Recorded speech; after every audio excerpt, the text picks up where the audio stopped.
Hoy quiero compartir un tema y como siempre espero que usted esté atento. El título de este tema es No menosprecies la corrección. No menosprecies la corrección. Amén. Voy a leer un versículo que está en el libro de Job, capítulo 5, versículo 17. Job, capítulo 5 y versículo 17. He aquí, bienaventurado es el hombre a quien Dios castiga. Por tanto, no menosprecies la corrección del Todopoderoso. Voy a repetir el versículo. He aquí, bienaventurado es el hombre a quien Dios castiga. Por tanto, no menosprecies la corrección del Todopoderoso. Hay dos palabras en este versículo que yo quiero empezar definiendo, porque hacen parte, obviamente, del tema. Y la primera de ellas es corrección o corregir. La palabra corrección significa eliminar un error, limpiar algo de errores, enmendar una idea o un comportamiento incorrecto. Eso significa la palabra corrección. Limpiar algo de errores, enmendar una idea o un comportamiento incorrecto, significa la palabra corrección. Y el propósito de la corrección es mejorar o ajustar algo que está mal, que está incompleto, que está incorrecto o que no se alinea con una expectativa. Ese es el propósito. Recuerde el propósito porque es importante. El propósito de la corrección es efectivamente mejorar o ajustar algo que está incorrecto o que no está a la expectativa deseada. Así que, en pocas palabras, es alcanzar una versión mejorada con el fin de acercarse a la perfección o a una buena funcionalidad. Eso significa corrección. Alcanzar una versión mejorada de algo. Eso es corregir. Cuando usted pasa algo y le dicen no, hay que corregir esto, es porque debe alcanzar algo mejor, una versión mejorada. Ese es el propósito como tal. Y la segunda palabra que quiero definir es la palabra menospreciar, que está allí en ese mismo versículo y lo que le da título a este mensaje. La palabra menosprecio significa dar poco valor a algo o a alguien. Eso significa menosprecio. Dar poco valor a algo o a alguien. Dar poca importancia. Algo que yo considero que es sin mérito. A eso se le denomina menosprecio o menospreciar. Así que haciendo ya un ajuste de estas dos palabras que están en este versículo, entonces podemos ir deduciendo lo siguiente. Si la corrección me ayuda a ser mejor, entonces no debemos dar poco valor, sino por el contrario, debemos tener un valor muy alto, lo que es la corrección.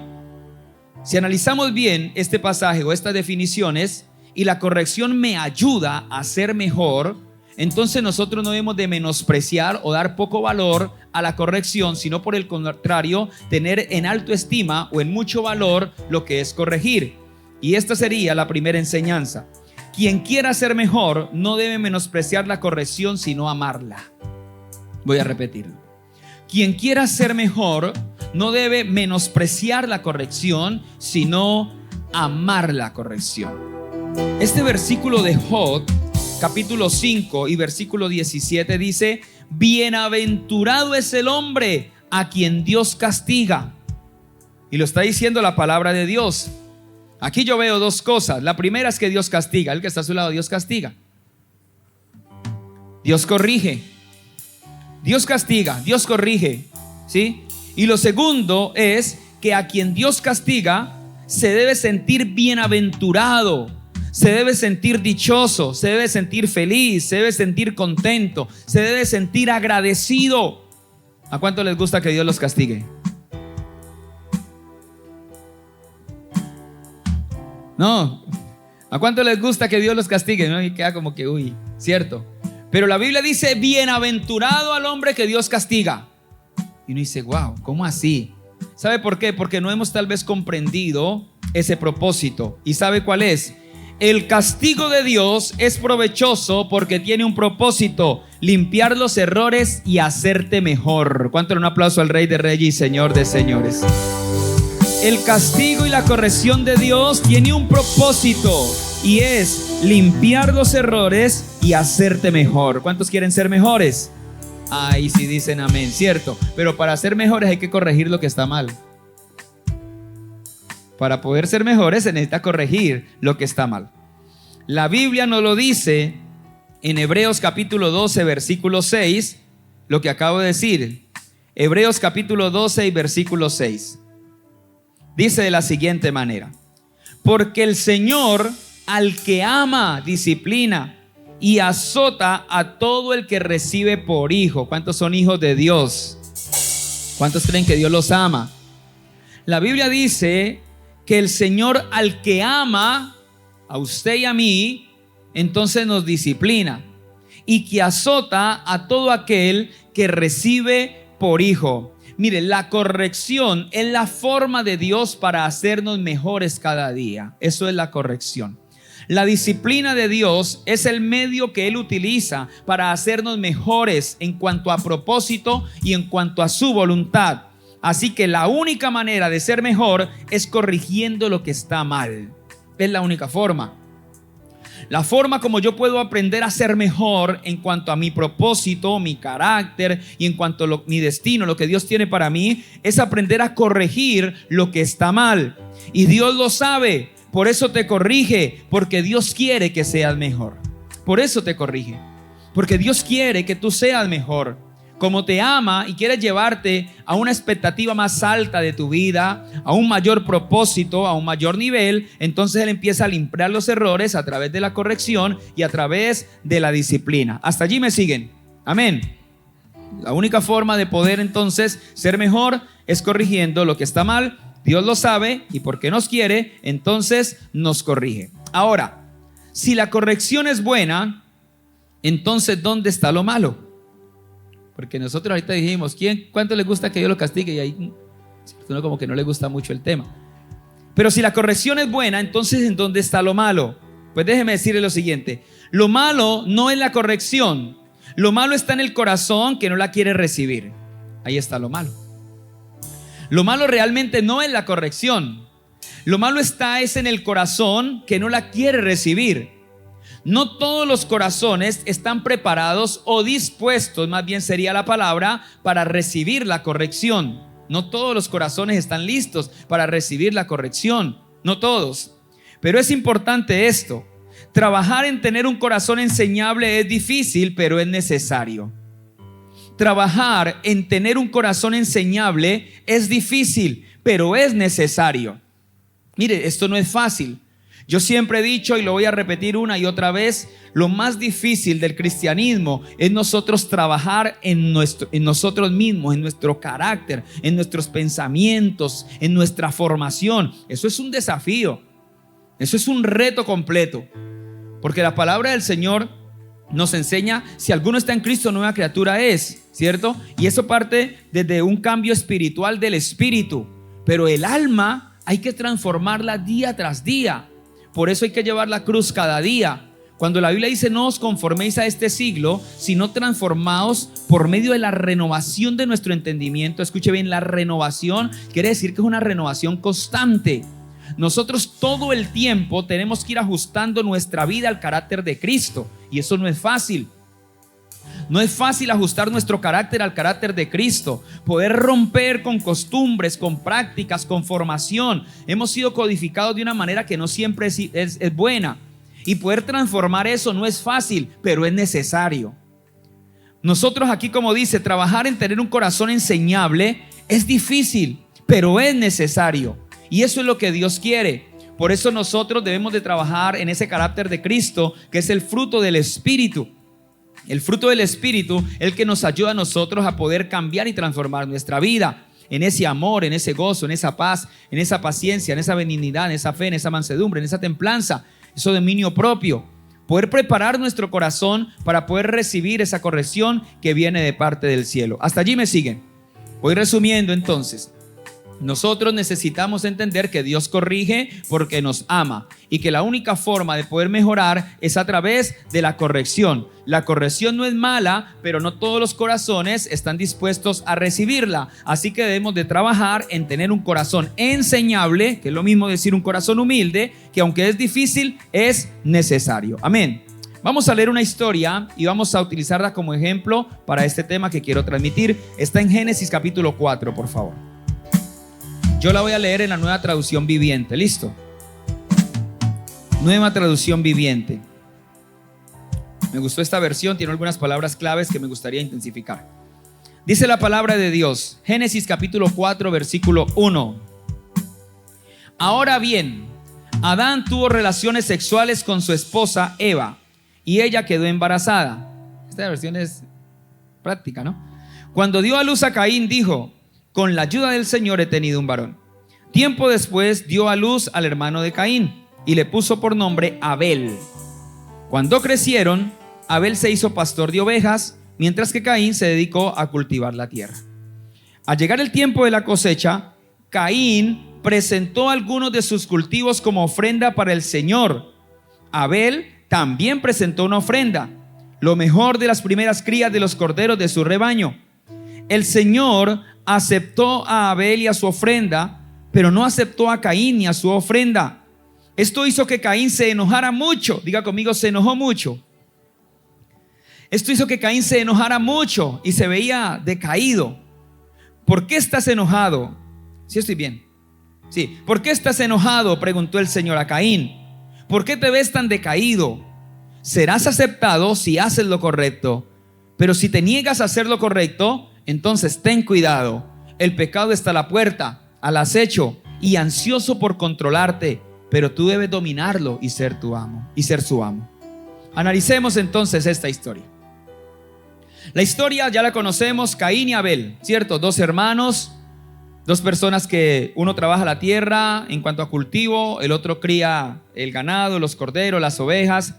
Y esa es la historia. Ahora, la historia nos dice que ellos presentaron ofrenda a Jehová. Eso dice la historia que acabamos de leer. Pero ¿qué es lo que me llama la atención aquí? Que la iniciativa de llevar ofrenda a Jehová fue de Caín. Escuche, la Biblia dice que Caín fue el primero que llevó ¿qué? Ofrenda. Después la llevó Abel. La iniciativa de llevar ofrenda a Dios fue de Caín. Y créame que Caín, cuando llevó su ofrenda, nunca pensó que esa ofrenda no estaba bien. Yo no creo que Caín dijo: voy a llevar esta ofrenda maluca. Yo no creo que Caín haya dicho: yo voy a llevar esta ofrenda fea, esta ofrenda que no vale. Yo más bien creo que Caín en ese momento, puede haber sido por ignorancia, puede haber sido por otra razón, si tomó la decisión de llevar ofrenda es porque sintió hacerlo. Y él se fue a llevar una ofrenda a Jehová, y aunque creía que era correcta, pero aquí lo que nos enseña esto es que aunque él creyó que era correcta, y no sé si antes sus padres lo habían hecho o no, su intención no fue desagradar a Dios, sino agradarlo. Ese fue el propósito. Sin embargo, aunque su intención fue buena, ante Dios había que corregir lo que ofreció. Voy a repetirlo porque aquí viene una aplicación.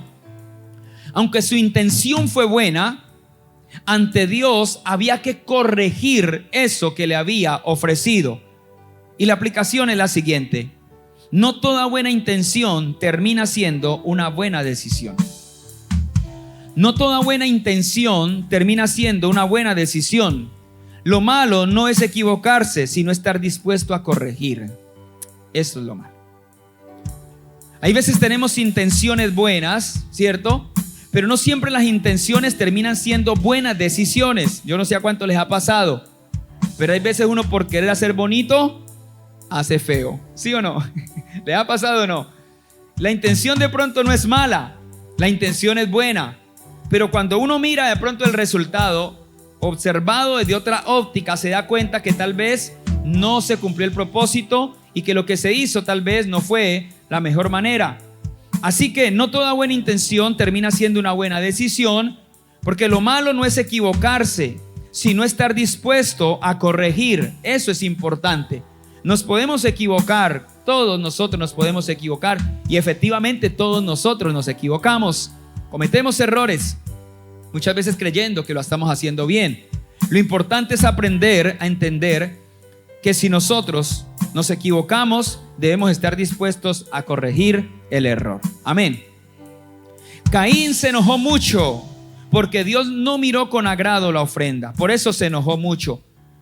Dios no miró con agrado la ofrenda de Caín. Sin embargo, miró con agrado la ofrenda de Abel. Y entonces Caín se enojó mucho. Cuando dice mucho es porque el hombre se enfadó, se enojó grandemente. Ahora, Caín tuvo la opción de tomar dos acciones o dos actitudes de las cuales todos tenemos la opción y la oportunidad de tomar. Él tuvo la oportunidad de enojarse, como efectivamente lo hizo, porque Dios había mirado con desagrado lo que él ofreció. O lo segundo fue preguntarse por qué la ofrenda de Abel fue mirada con agrado y la de él no. Él había podido tomar las dos decisiones. La primera, que fue la que tomó, enojarse, Dios me miró mal, no aceptó mi ofrenda. O la segunda era pensar y meditar, ¿por qué Dios miró con agrado la ofrenda de mi hermano? ¿Por qué? ¿Por qué a él le agradó su corazón, le agradó lo que llevaba y por qué la mía no? Él había podido tomar cualquiera de esas dos decisiones. Había podido analizar lo que hizo Abel y aprender de lo que hizo Abel para corregir lo que él había hecho mal. Saben, vuelvo y repito, lo malo no es equivocarse, sino es no estar dispuesto a corregir. Para eso se necesita un corazón enseñable. Para eso se necesita un corazón enseñable. Caín no lo tenía.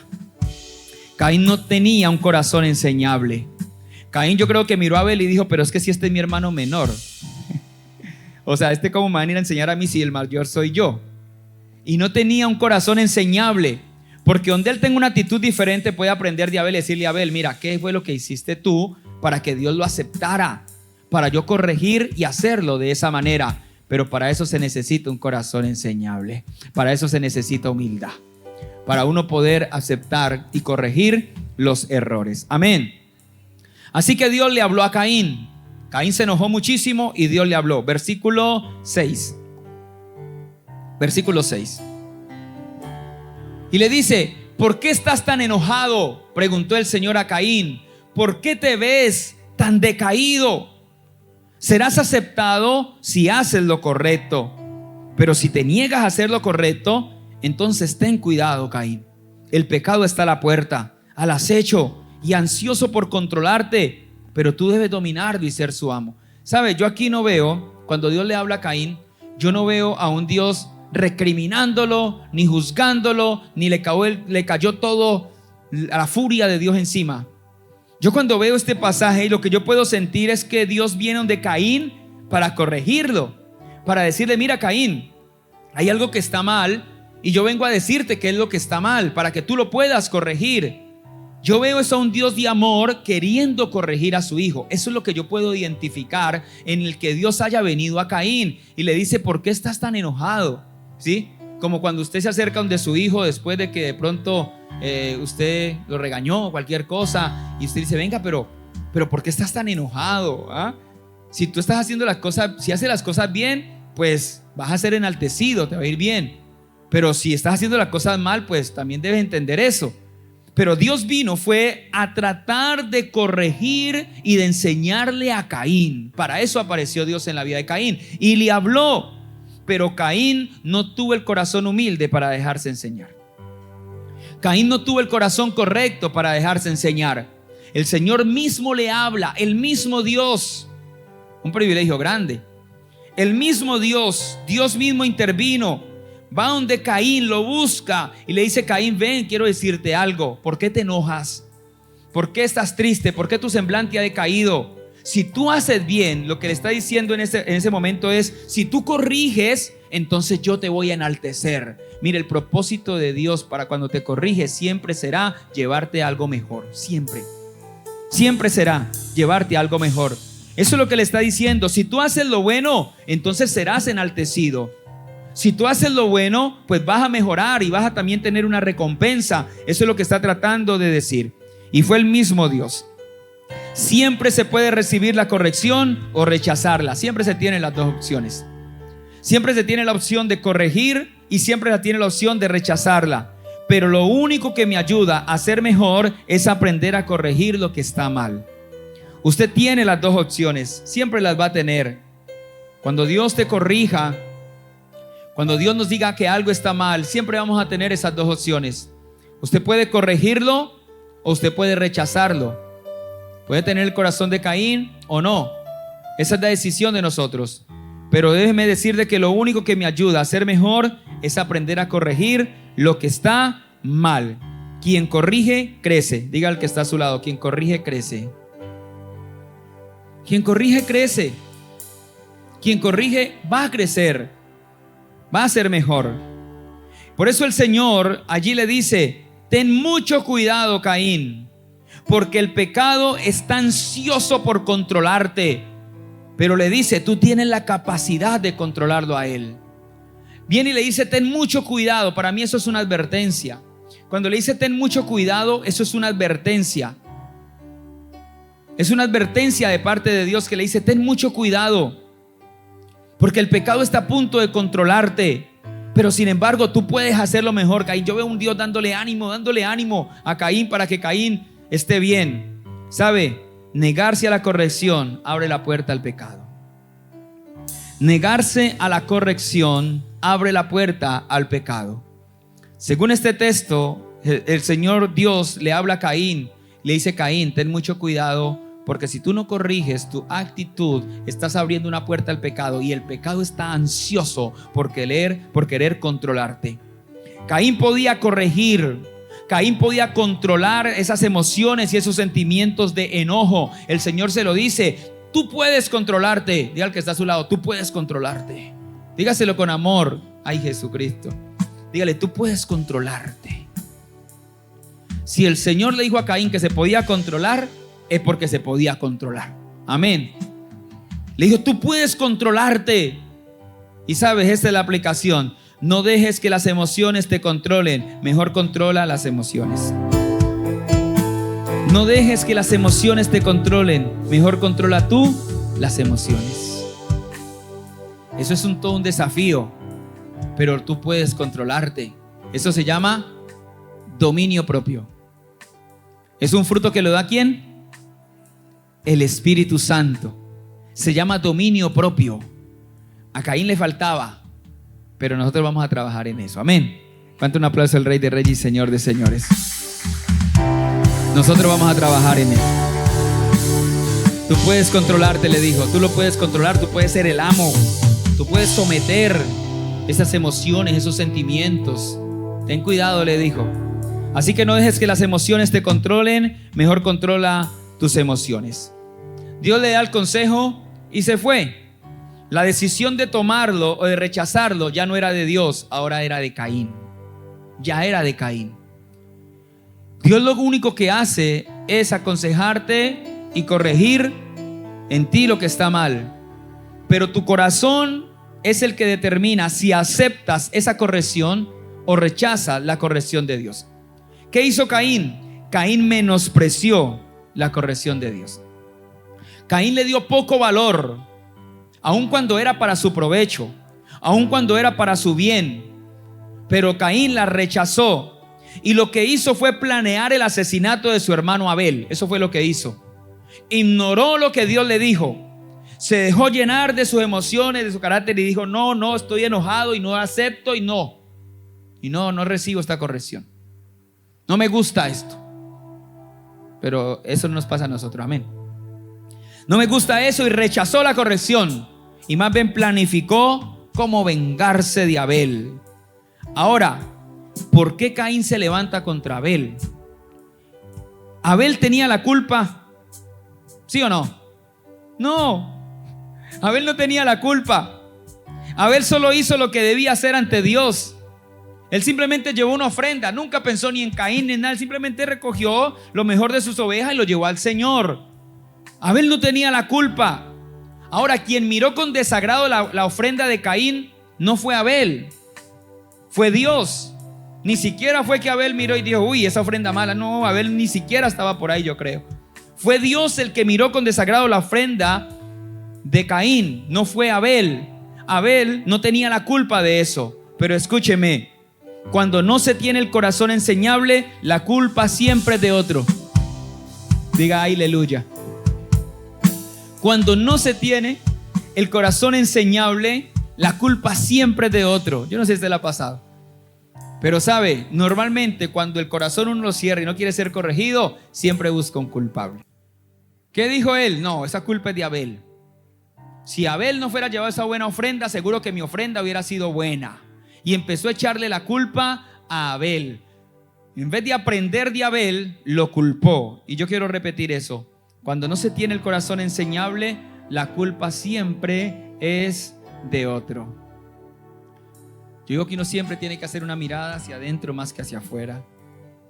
Y siempre tratar de evaluarse a sí mismo. Y es muy bíblico eso, muy bíblico. Uno poder analizarse a uno mismo y poder estudiarse a uno mismo. Alguien dice que esa es la carrera más difícil o la área más difícil. Es estudiarse a uno mismo. Pero no estoy hablando de la parte física, sino en la parte almática. Cómo es uno, cómo son sus pensamientos, sus emociones, sus sentimientos. ¿Qué debo de corregir? Yo creo que eso es importante. Pero aquí Abel se cerró, no aceptó lo que dijo Dios y dijo, no, es Caín. Y así que planeó una venganza, tratando él, según eso, de solucionar el problema. Pero ¿sabe qué pasó? Al contrario, lo empeoró. No solucionó el problema, lo empeoró. Caín creyó que al matar a Abel iba a solucionar el problema, iba a tener paz, iba a tener tranquilidad. Pero no fue así. Escúcheme pues, la venganza nunca soluciona el problema, lo empeora. La venganza nunca soluciona un problema, lo empeora. Allí se pierde más. Cuando Dios le habló a Caín para corregirlo, quería que fuera mejor y salvarle su propósito. Pero Caín no lo hizo, sino por el contrario. Fue y se vengó de Caín y efectivamente lo mató. ¿Arregló eso el problema? No, no lo arregló. Al contrario, lo empeoró el problema.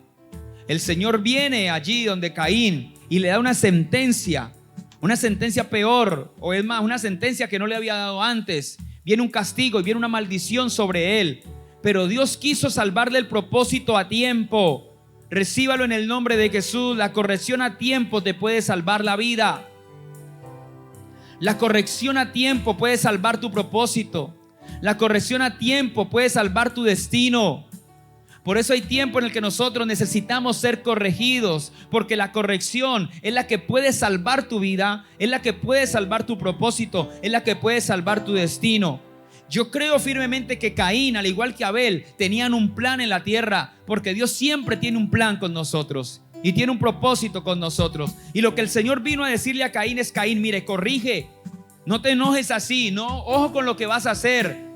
Yo no quiero que tu propósito se pierda, por eso te vine a corregir. Sin embargo, él no aceptó la corrección en el tiempo oportuno y por eso también se perdió su propósito. Te lo repito, la corrección a tiempo te puede salvar la vida. Aún estás a tiempo de corregir. Amén. Aún estás a tiempo de corregir. Caín, en ese momento, Dios le sentencia. Usted puede ir siguiéndome si quiere en la Biblia. Pero Dios le dice: sabes, maldito eres tú de la tierra. Por cuanto derramaste la sangre de tu hermano, maldito eres tú de la tierra, serás errante. Y en ese momento vino un castigo sobre Caín por causa de no dejarse corregir en el tiempo oportuno. ¿Y sabe qué dice Caín? Mi castigo es demasiado grande para soportarlo. Mi castigo es demasiado grande para soportarlo. Pero fue porque no aceptó la corrección de Dios. Por eso fue. Porque no aceptó la corrección de Dios. Dios, cuando llega para corregirnos, es porque quiere encaminar algo que está mal. Y cuando nosotros no aceptamos la corrección de Dios a tiempo, después vienen consecuencias peores a nuestra vida. Pero Dios siempre advierte a tiempo. Dios siempre quiere corregir en el tiempo oportuno. Solo que nosotros muchas veces, ojalá que no pase más, hacemos lo de como Caín. No dejamos que el corazón sea enseñable y seguimos nosotros empeorando la situación. Amén. Ya voy terminando. Hubieron dos reyes en la Biblia, solo voy a mencionar. Uno se llamó el rey Saúl y el otro el rey David. ¿Y sabes cuál fue la diferencia entre los dos? David no menospreció la corrección del profeta Natán, pero Saúl sí menospreció la corrección del profeta Samuel. Los dos cometieron errores, pero David nunca menospreció la corrección de Natán. Cuando Natán vino a corregirlo de parte de Dios, ¿sabe qué dijo David? Yo he pecado. Eso dijo David, yo he pecado. Inmediatamente le dice: no quites de mí tu Santo Espíritu, Señor, pero yo he pecado. Pero cuando Samuel fue a corregir a Saúl, Saúl dijo: el pueblo pecó, no fui yo, el pueblo pecó. Usted sabe el contexto, ¿cierto? De pronto algunos no, pero Saúl hizo algo y le echó la culpa al pueblo. No quiso reconocer, dijo: no, yo no he pecado, yo estoy bien. Pero fue el pueblo. Pero David no. David, cuando vino a amonestar al profeta, dijo: no, yo he pecado, yo cometí un error. Y ahí estuvo la diferencia.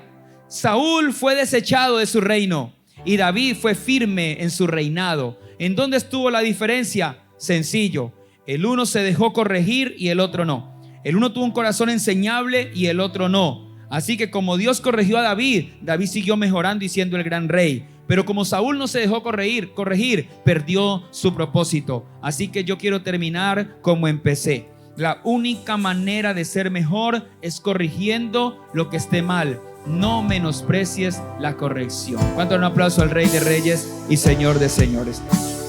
Vamos a darle fuerte el aplauso al Señor. No menosprecies la corrección del Todopoderoso. La única forma de ser mejor es aprendiendo a corregir lo que está mal.